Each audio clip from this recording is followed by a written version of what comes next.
Acompañando cada jadeo de Stumpy, Max persiguió a su perro blanco como una nube por el pasillo de arriba y escaleras de madera abajo hasta el frío vestíbulo abierto.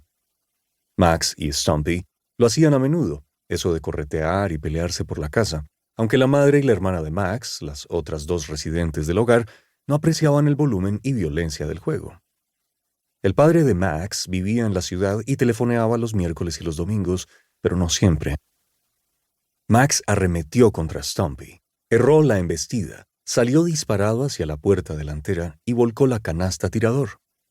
La canasta tirador era un pequeño recipiente de mimbre que a Max le parecía una tontería, pero que su madre insistía en tener en el tirador de la puerta principal porque daba buena suerte. La canasta servía sobre todo para caerse y aterrizar en el suelo, donde a menudo la pisaban. De modo que Max tiró la canasta y luego Stumpy la pisó, atravesando el fondo con la pata y produciendo un desafortunado ruido de mimbre roto. Max se preocupó un segundo, pero enseguida la visión de Stumpy tratando de pasearse por la casa con la cesta enganchada en la pata eclipsó cualquier preocupación. Max se rió sin parar. Cualquiera con 2 dedos de frente habría captado la gracia de la situación. ¿Piensas pasarte el día trasteando?, preguntó Claire, irguiéndose de pronto por encima de Max. Solo llevas en casa 10 minutos. Su hermana Claire tenía 14 años, casi 15, y Max ya no le interesaba, al menos de forma constante.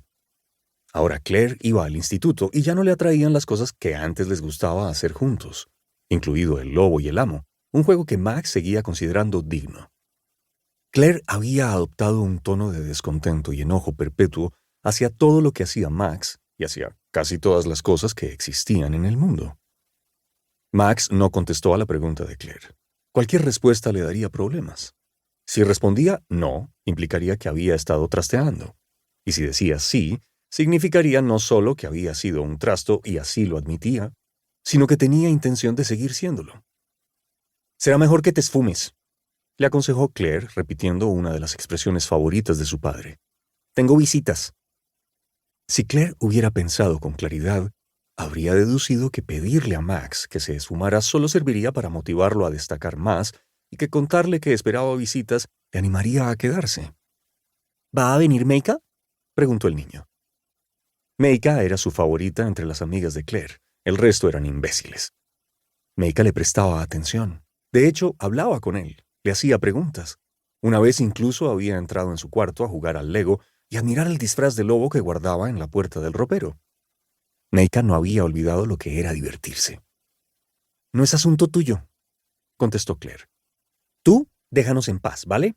No les pidas que jueguen al mecano ni a ninguna otra bobada que se te ocurra». Max sabía que observar y molestar a Claire y sus amigos sería mejor en compañía, de modo que salió a la calle, se montó en la bici y se dirigió a la casa de Clay. Clay era nuevo. Vivía en una de las casas prefabricadas del final de la calle. Y aunque era paliducho y cabezón, Max le había concedido una oportunidad.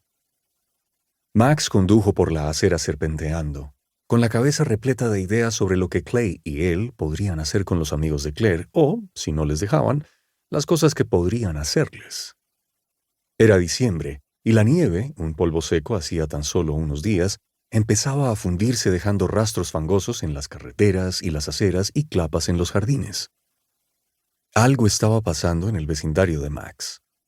Estaban derruyendo las casas viejas, y en su lugar levantaban casas nuevas, más grandes y ruidosas.